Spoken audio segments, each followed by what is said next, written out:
An improvised explosive device detonates. But let's turn back the clock.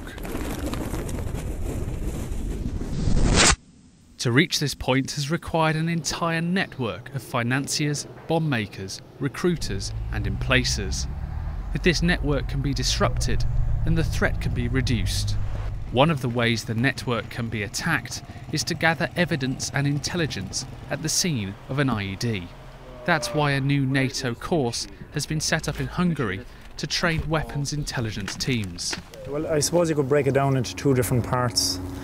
First of all, we try and think about a tactical side of tactically why did this happen, why were we attacked, what mistakes did we make, what did the enemy do to attack us. And the second part adds on to it in being the technical part, what actual evidence we can get, what type of device it was, and maybe forensics that may help us in a court of law to try and catch the person that's done this.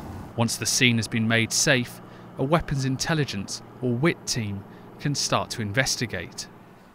IEDs have caused nearly 70% of the casualties to ISAF forces in Afghanistan, which is why NATO has made counter-IED work a priority. The Secretary-General of NATO directed that he wanted a counter-IED action plan put together, which came to Allied Command Transformation to develop that plan in conjunction and coordination with all of the NATO commands.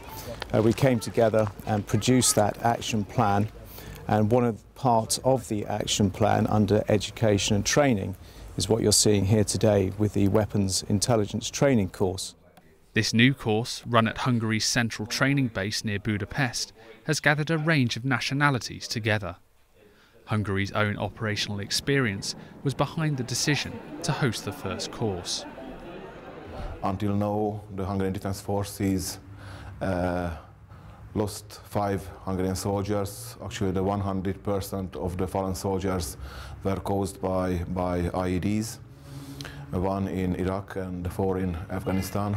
After the first CID event here in Santander, we recognized and we sent our recommendations to the MOD and to the General Staff, and we started to emphasize the importance of the countering improvised explosive devices. IEDs come in a variety of different forms, from command wire to radio-controlled and victim-operated.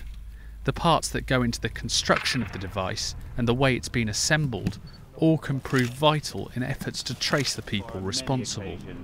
The students on the course are run through a series of realistic scenarios, which allow them to analyse a scene, drawing conclusions on the nature of the device, collecting evidence and taking photos. Whilst a civilian police team may get hours to investigate a crime scene, the dangers of operating in Afghanistan mean that time on the ground can be very restricted. Usually you don't have much time because probably you are in a troops in combat incident, so you can spend more than 30 minutes. So it's better to be well trained, so when you are in a real situation you have to do the same things as here, but of course quicker. Once collected, the evidence can then be passed on to laboratories for further, more complex analysis, including DNA testing and fingerprint analysis.